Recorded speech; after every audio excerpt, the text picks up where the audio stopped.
Morning Mirna. Morning Omar. Dahroub. Mirna. Dahroub. Mirna. Mirna, can you hear me? Yes. I'm just admitting the other guys. Minna, Peter, Mariam, Peter, and Mariam. Descent, Matar, Descent, Matar. Maya, Farah, Maya, Farah, Selma, Jamal, Selma, Jamal, Yaota, Yuji, Yaota. No, Farah, Mr. I am here. Excuse me? I am here, Farah. Yes, just recording your names. I'm just writing down your name. Okay. Nada, Dan. مش عارفة، أنا افتكرت حضرتك بتقول الأسامي. No. Dan. Jana. Speak in English, please, guys. Minna. Minna, okay. Morning, Danielle. Good morning, Mr. Hamid. Samar. Good morning, Mr. Morning, Hajad. Morning, Mr. Rashwa. Anya. And Abul Farh. I still have Rashwan. Mr. I'm here. I'm Peter. Yes. Okay. So, Minna, what's from?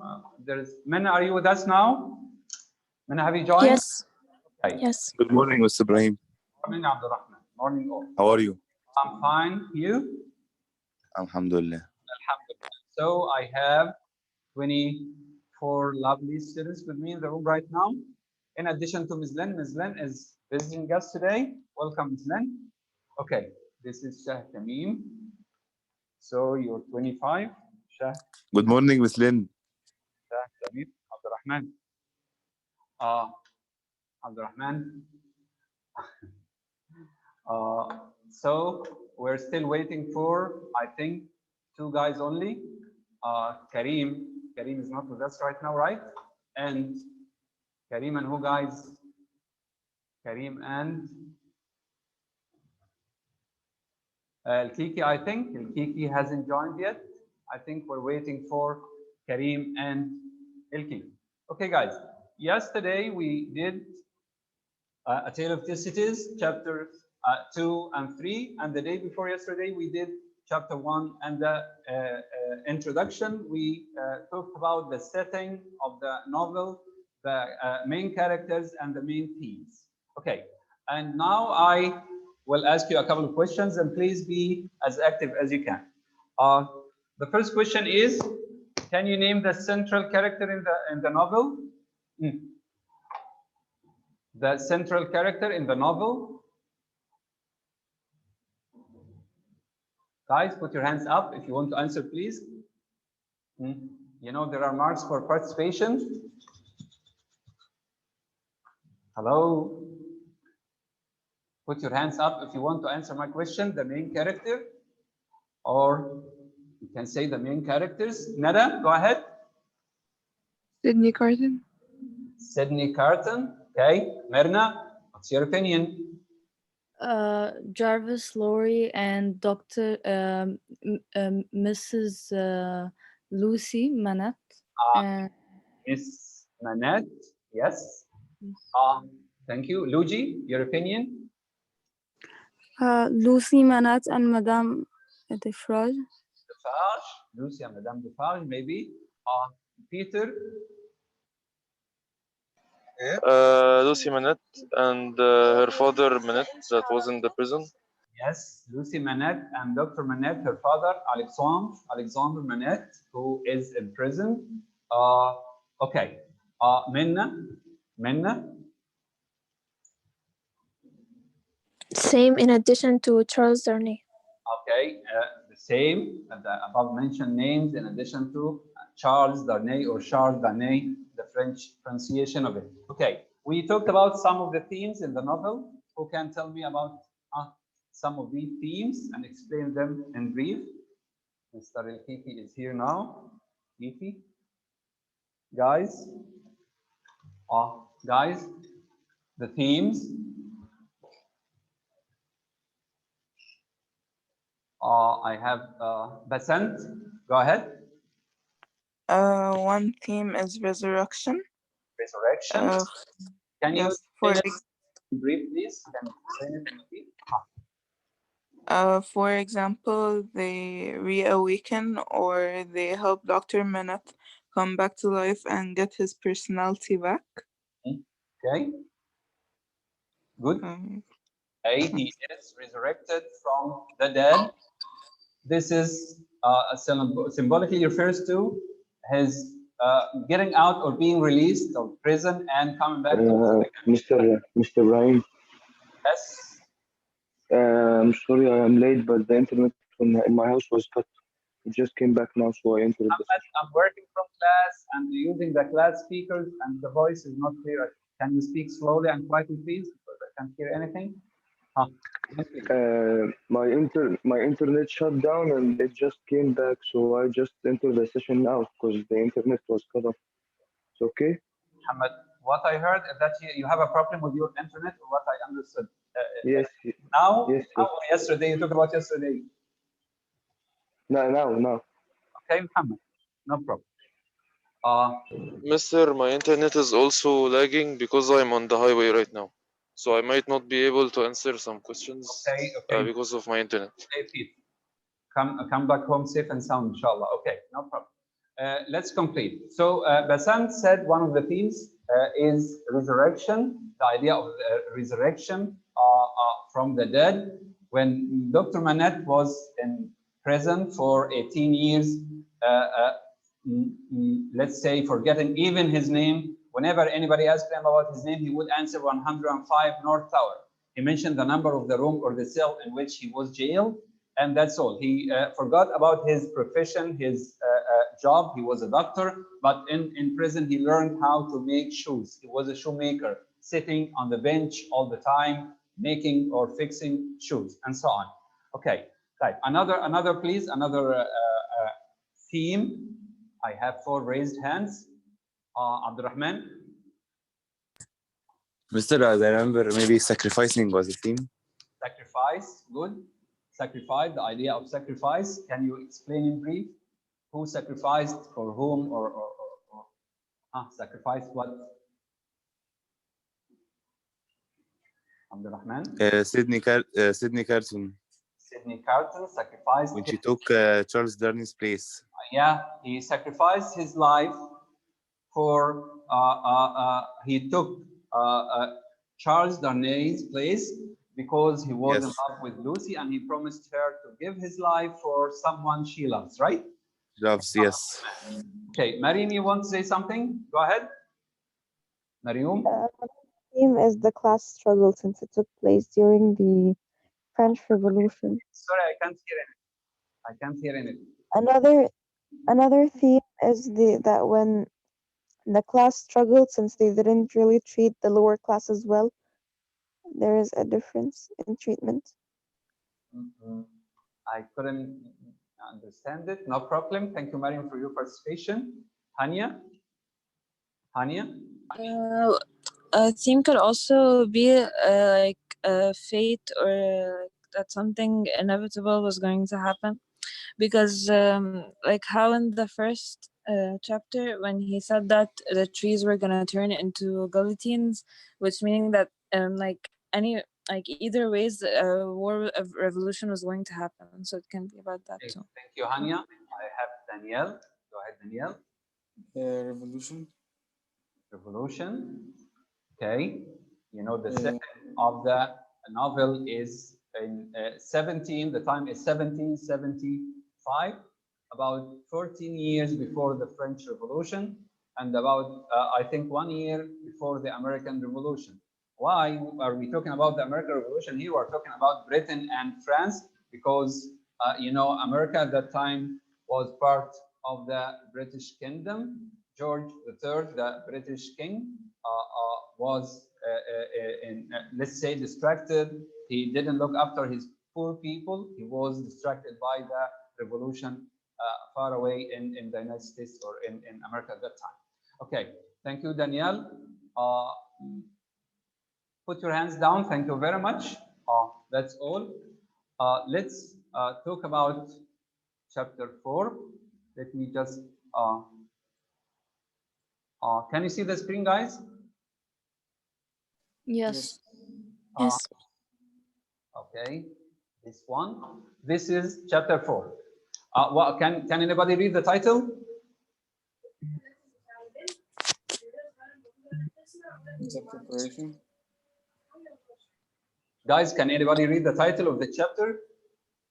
The preparation. The preparation. Okay. Before starting chapter 4, we talked about the characters, the main characters, and the main themes, the setting, right? Let's go back to chapter 1 quickly, chapter 2 and chapter 3, and summarize them, because I know some people maybe weren't with us yesterday or the day before. Who can summarize chapter 1 in just 1 minute? Who can summarize chapter 1 in just 1 minute? Guys, I want new faces to participate, please. You guys, we have Menna and Mariam. Menna, Mariam, and Danielle, the same guys. What about, sorry, I'll mention names now. What about Ahmad Matar? Ahmad Matar, where are you? Yusuf Mashali, Yauta, Shah, Samar, Salma, Basant participated. Omar, Muhammad Al-Kiki has a problem with his Abu Farh. Those guys, Maya, where are you guys? Participate, please. You never participate. Most of you never participate. The same guys all the time. You. Some of you or most of you. Okay, if you participate, I have your name. I write the names of those who participate. I have 2 raised hands only. Why? Who can summarize chapter 1? I have Mariam's and Mirna's hands. Mariam and Mirna's hands. What about the others? Mr. Can you repeat the question? Okay. The question is summarize chapter 1. Samar Durgam. Samar.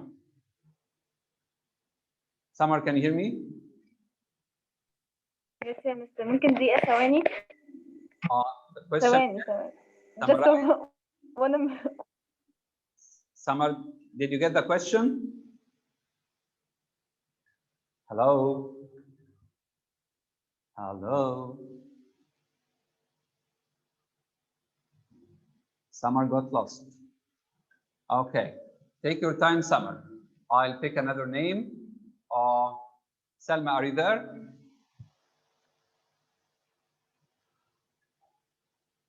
Salumi, Salma. Salma Mustafa, are you there? Gone with the wind. Shahid Tamim, can you hear me? So Salma's not with us. She's absent. Salma, Shahid Tamim are not with us. Salma and Shahid Tamim. I'm sorry. Omar. Omar? Yes, Master. Okay, can you summarize chapter 1 quickly? Chapter 1? Yes. Okay, in the time of 1775, okay. England and France had like wars and like this fighting, and it was said that it was the best of the times, and there were bad times as they had fighting. Okay, Omar. Okay. So Charles Dickens describes the situation in France and England or Britain at that time. There were, let's say, there were problems in both countries. People were attacked during daytime, and robberies were everywhere. There were, let's say, there was corruption everywhere. The rich people lived for their pleasure and didn't care about the poor ones who were hungry and poor, right? This is in brief what was described in chapter 1. What about chapter 2? Chapter 2. Remember chapter 2, the message? Me again, Mr. ولا حد تاني؟ Okay, no, Omar, thank you very much. Okay, Merna, can you summarize chapter 2, please?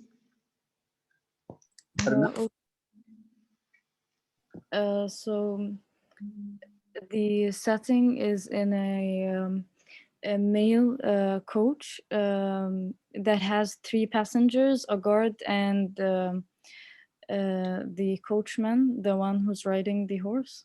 They're going up a hill to Dover, from London to Dover. And then a messenger arrives with a message to Mr. Jarvis Lorry, who's one of the passengers. The message says, wait at Dover for Mamselle. And he replies with recalled to life, which is a mysterious message. And that's it. They continue on their journey to Dover. Thank you, Merna. Thank you very much. Guys, I have another question about chapter 2. Merna said the answer or the reply to the message was recall to life. We said, or we explained the meaning of this answer. It symbolizes 2 things. It symbolizes 2 things. We mentioned them. Muhammad Ghulfar, go ahead. Muhammad, do you want to answer this question? No, I wanted the previous question. I don't know this one, to be honest. Okay. Menna's ready. Menna, go ahead, Menna. It either means that Dr. Manette will return out of prison, or that Sydney Carton will step up and take the death sentence instead of Charles Darnay. Okay, thank you very much. As Menna said, recall to life maybe symbolizes Dr. Manette's rebirth, because once he's imprisoned for 18 years, as we said before, he forgot his own name, he forgot his own career as a doctor and started to work as a shoemaker. This man was like a dead person in this cell, in the Bastille, okay? But once he is set free, he comes back to life as if he were reborn, okay? This is the first thing. Second, Sydney Carton. Again, he led a dissolute life, as we said. He was drunk, he womanized, he wasted his money, he was self-loathed person. He hated himself. All the time he was talking badly about himself. And at the end, he sacrificed his life for a person he loves. This is like, let's say, spiritual awakening. He was spiritually awakened and reborn, but spiritually. Thank you very much. Let's move to chapter 3 quickly. Chapter 3. Who can summarize chapter 3? Because guys, I want those who didn't attend to catch up with us. I have Sant, Maya. Who else? About Matar, are you there, Matar? Because I never hear from you. I haven't heard from you for about maybe a week. Matar, are you okay? Type. I'll ask Maya to summarize chapter 3. Maya? Okay.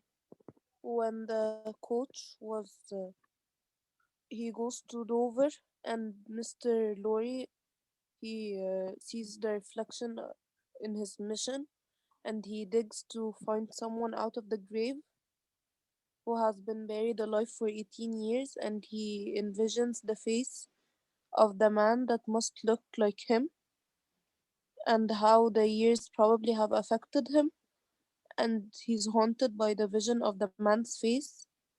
And Mr. Lorry starts to imagine a dialogue between him and the man, and he keeps saying, I hope you care to live, I hope you care to live, but the man always responds and says, I can't say. Okay. That's all. Thank you very much, Maya. Good job. Okay, so again, after receiving the message from Tellson's bank, Mr. Jarvis Lorry dozes for some time. During his sleep, he imagined that, or he had a vision of a person, the imprisoned guy, Dr. Manette, and he imagined that there is a dialogue between them in which he asks him, "Are you interested in coming back to life?" or something like that. The man answered, "I can't say." Okay. Of course, this is not true. It was an imaginary dialogue. And chapter 4, let's move on to chapter. Maya, do you want to add something? Your hand is still raised. Thank you. Put your hand down. Okay. The title of chapter 4 is the preparation. Right. What's meant by preparation? Can you guess? Preparation of what? Preparation for what? The preparation. You know, Dr. Manette, sorry, Mr.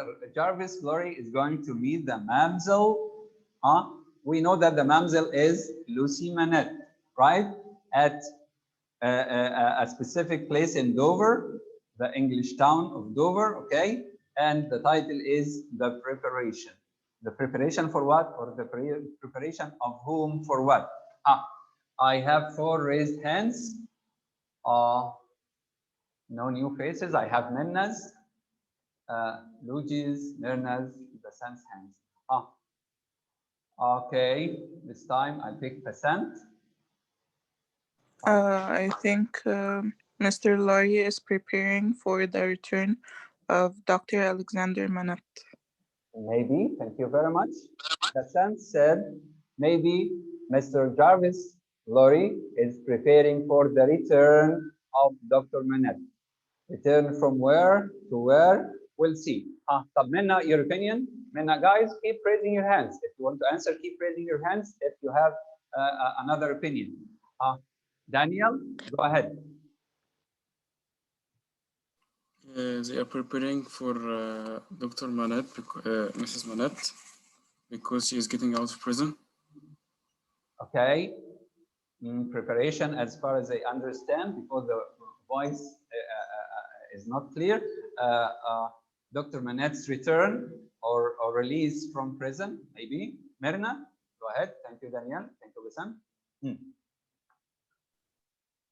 Jarvis Lorry preparing how to tell Miss Manette or Lucy Manette that her father is still alive. Perfect. Thank you. That's it.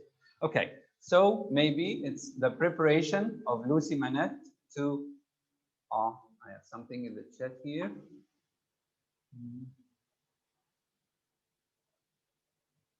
Okay, no problem. The son got your message about Salma. Okay, so I want someone to read, start reading. Who is ready to read? And this time, I want some of the other guys, the active guys, to read. I'll pick. Shahid Ibrahim, are you with us now? Yeah? Yes, Mr. I am. Can you read here? Sorry? Can you read a couple of paragraphs? Yes, sure. When the mail got successfully to Dover, in the course of forenoon, the head drawer at the Royal George Hotel opened the coach door as his custom was. He did it with some flourish of ceremony, for the mail journey from London in winter was an achievement to congratulate an adventurous traveling upon. By the time there was only one adventurous traveler left by one congratulated, for 2 others had been set down at their respective roadside destinations, the mild way inside of the coach with its damp and dirty straw, its disagreeable smell, and its obscurity, was rather like a large dog kennel. Mr. Lorry, the passenger, shaking himself out of it in change of straw, a tangle of shaggy wrapper, flapping hat, and muddy legs, was rather like a large sort of dog. Thank you, There Shah. will be Shah, thank you. Guys, here we have a description of the coach itself, and we have the mildewy. Mildewy here means it was dirty. The coach was small and dirty. Let's pick the words used to describe it. The mildewy inside of the coach. From inside, it was mildewy. You see stale bread, guys? You know the blue stuff that grows on the old bread, okay? The yes. bacteria and such stuff. This is the meaning of mildewy. It was the car was rotten from inside. The mildewy inside of the coach with its damp and dirty straw. It was full of straw, maybe on the floor of the coach there was straw. It was dirty. Its disagreeable smell. The smell was awful, and its obscurity was why obscurity? Because everyone was wary of the other, as we said before.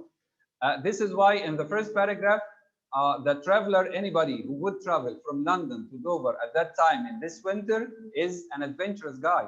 Why? Because it was on the one hand, it was dangerous to do such a journey because robberies were everywhere on highways, and number two, it was winter, it was very cold. Number three, the streets or the place was wet, and as we read yesterday about the messenger, he was covered in mud, or the rider and the horse, they were covered in mud from the hooves of the horse to the head of the rider, if you remember.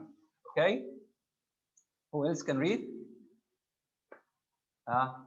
Another one, I'll pick student. I'd like to thank you very much for your perfect attendance. I think you all joined today, but some people are outside the room right now. Two people are outside, no problem. Maybe they have a problem with their internet. So, Shahid Tamim, can you read? Shahid Tamim? Shahid Tamim. Okay. Another one, Nada? Nada? Yes.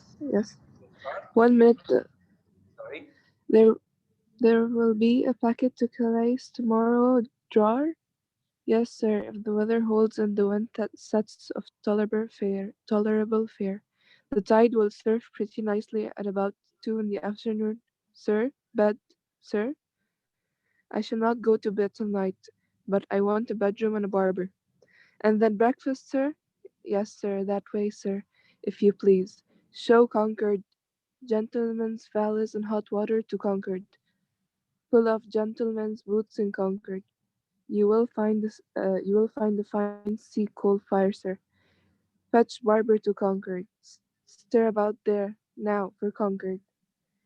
The Concord bedchamber being always assigned to a passenger by at the mail, and the passengers by the mail being always heavily wrapped up from head to foot. The room had the odd interest for the establishment of the Royal George that although but one kind of a man was seen to go into it. All kinds and varieties of men came out of it. Consequently, another drawer and 2 porters and several maids and the landlady were all loitering by accident at various points of the road between the Concord and the coffee room, when a gentleman of 60, formally dressed in a brown suit of clothes, pretty well worn but very well kept, with large square cuffs and large flaps to the pocket, passed along on his way to breakfast. Okay, this is the coffee. Okay. Thank you, Nada. This is description of Mr. Jarvis Lorry, because as we said before, they were bundled up in the coach. Everyone was afraid of the others. They were bundled up. We heard his voice. We learned about him that he worked for Telson's Bank, but we didn't see his face. We don't know his physical description. And the man goes to a hotel called George. Where is it? Royal George. Royal George, this is the name of the hotel at which he will stay in Dover, and the place at which he will meet Lucy Manette, right? Thank you, Nada. I need another person to read. We can ask whom? We can ask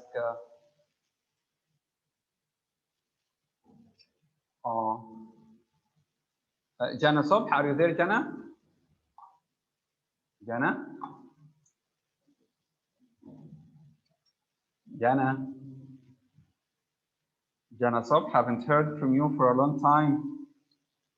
Haven't heard. Mister, can I read? Jana. So wait, Jana is not with us.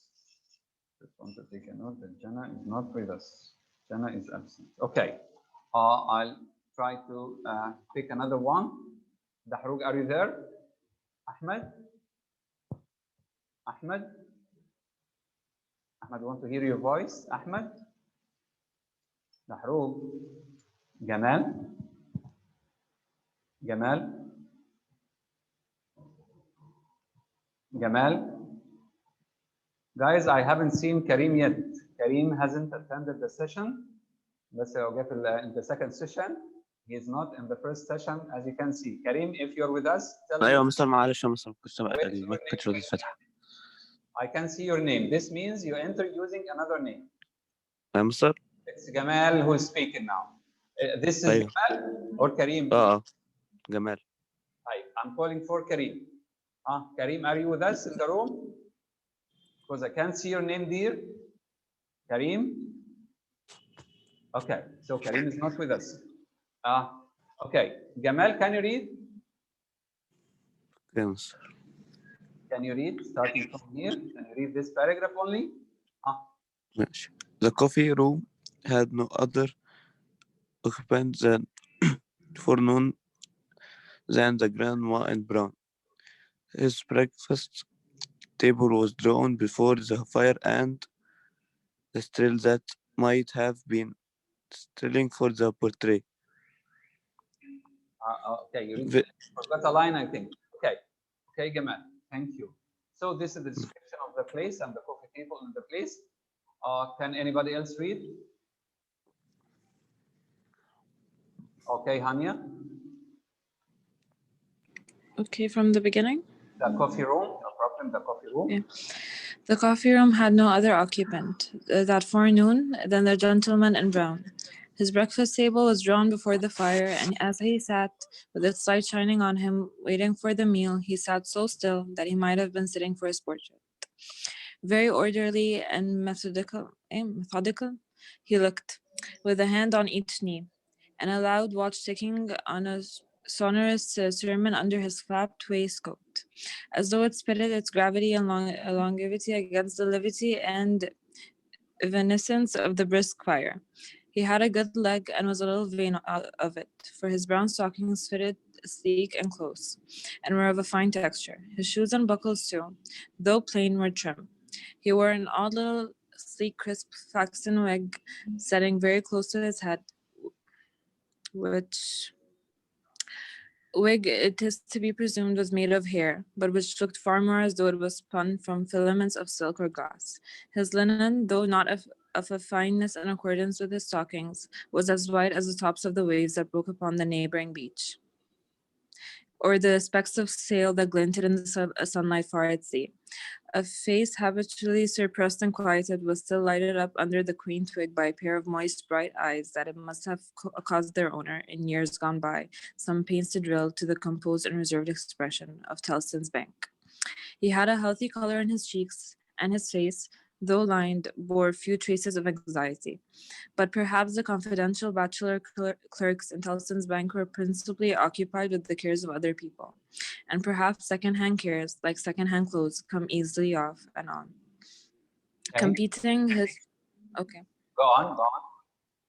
Completing his resemblance to a man who was sitting for his portrait, Mr. Lorry dropped off to sleep. The arrival of his breakfast roused him, and he said to the drawer as he moved his chair to it, "I wish accommodation prepared for a young lady who may come here at any time today. She may ask for Mr. Jarvis Lorry, or she may only ask for a gentleman from Tellson's Bank. Please let me know." "Yes, sir. Tellson's Bank in London, sir." Yes, sir. We have oftentimes the honor to entertain your gentlemen and their traveling backwards and forward betwixt London and Paris, sir. A vast deal of traveling, sir, in Tellson and Company's house. Thank you very much. Here, I want to focus on just 2 points. The first point is this vocab item, forenoon. What is the meaning of forenoon, guys? Remember afternoon, this is forenoon. Remember forehead, forementioned, for Before noon in the morning. yes. We can say the late time of the morning, time before noon. Okay. In Arabic we call it duha. Okay. For noon, the time before noon. The opposite of afternoon is forenoon. Thank you very much. At the end of the page here, it's time for breakfast. Mr. Jarvis Lorry is going to have his breakfast, and he has a small dialogue with the one of the waiters, maybe, or the housekeepers, and he recommends a room for Miss Manette, completing his resemblance to a man who was sitting for his portrait. Mr. Lorry dropped off to sleep. The arrival of his breakfast roused him, and he said to the drawer as he moved his chair to it, "I wish accommodation prepared for a young lady. Please prepare a room for a young lady." Lucy was 17 then, guys, who may come here at any time today. She may ask for Mr. Jarvis Lorry, or she may ask about my name, or she may only ask for a gentleman from Tellson's Bank. Please to let me know, okay? Do let me know, or let me know. "Yes, sir. Tellson's Bank in London, sir." The man asked him about the bank. "Yes, sir. We have oftentimes the honor to entertain your gentlemen in their traveling backwards and forwards betwixt London and Paris." Tellson's Bank, guys, is a bank which has offices in Paris and London. Why? To manage the business of those people who lived in both countries. Dr. Manette himself was married to an English woman. Dr. Manette, or Alexandre Manette, is French. His wife, Mrs. Manette, late Mrs. Manette now, is English. And Lucy, their daughter, used to live in England, in London, for the past 15 years, okay? Because her mother died when she was just 2.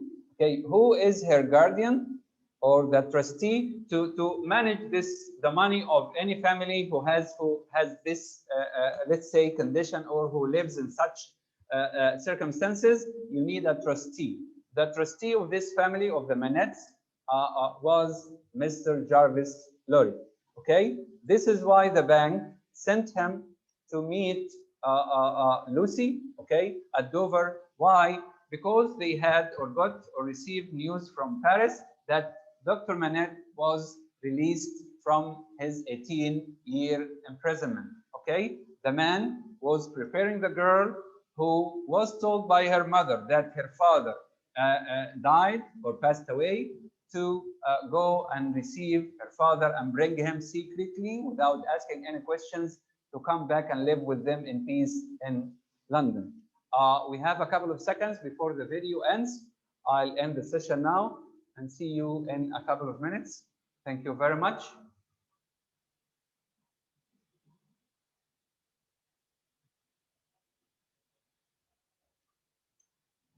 Oh, what's wrong?